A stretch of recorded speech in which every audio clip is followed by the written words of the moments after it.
वजीर आजम ने कहा है कि RSS के होते हुए भारत को किसी बैरूनी दुश्मन की जरूरत नहीं। पाकिस्तान को आलमी उमूर से मुतालिक थिंक टैंक की अशद जरूरत है। दुनिया के बजाय हमें अपने आप को डिफाइन करना है। इस्लामाबाद में एक पुरअमन और खुशहाल जनूबी एशिया के मौजू पर कॉन्फ्रेंस से वजीर आजम इमरान खान का खिताब करते हुए कहना था कि 9/11 के बाद इस्लाम और पाकिस्तान के खिलाफ प्रोपेगेंडा किया गया। बाहर बैठकर हमारे खिलाफ प्रोपेगेंडा किया जा रहा है। एक तबका समझता है कि जो मगरिब से आता है वो सब ठीक है। बाहर बैठकर कहा जाता है कि पाकिस्तान बहुत खतरनाक मुल्क है। बाहर के लोगों को हमारी तारीख और सकाफत का पता नहीं। मुझे बड़ी तकलीफ होती है जब से 9/11 के बाद खास तौर पे बाहर अमेरिकन थिंक टैंक्स बैठे हुए पाकिस्तान के ऊपर प्रोनाउंस कर रहे हैं। ना उनको समझ है, ना उनको कोई लोगों की कोई तारीख का पता है, ना उनको लोगों को कल्चर का यहाँ पता है। वहाँ बैठ के वो डिफाइन कर रहे हैं ये एक्सट्रीमिस्ट है, ये फंडामेंटलिस्ट है, ये वो है, वो एटॉमिक इस्लामिक बॉम्ब है, ये इस तरह की चीज़ें, ये सब बाहर से प्रोपेगेंडा हमारे अगेंस्ट आता था।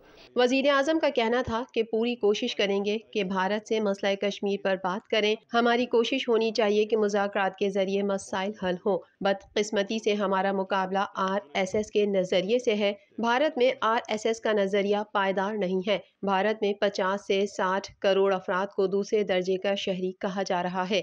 आइडियोलॉजी से हमारा मुकाबला हो रहा था, जो RSS है। और जिसने भी RSS की आइडियोलॉजी पढ़ ली है और ये इनकी जो फाउंडिंग फादर्स उनकी स्टेटमेंट्स आप देख लें, तो इस आइडियोलॉजी के साथ बड़ा मुश्किल है कि हमें किसी किस्म की भी हमारे से नेगोशिएशंस और सही माने में नेगोशिएशंस करते हैं। अफगानिस्तान के मसले पर इमरान खान ने कहा कि पहली सर्द जंग से दुनिया को बहुत नुकसान हुआ। अफगानिस्तान में 40 साल से लोग मुश्किलात का सामना कर रहे हैं। अफगानिस्तान की सूरत हाल हमारे लिए परेशान कुन है। आलमी बरादरी ने अफगानिस्तान के असासे मुंजमद कर रखे हैं। अफगानिस्तान के फंड्स मुंजमद करने से इंसानी बहरान पैदा हो सकता है।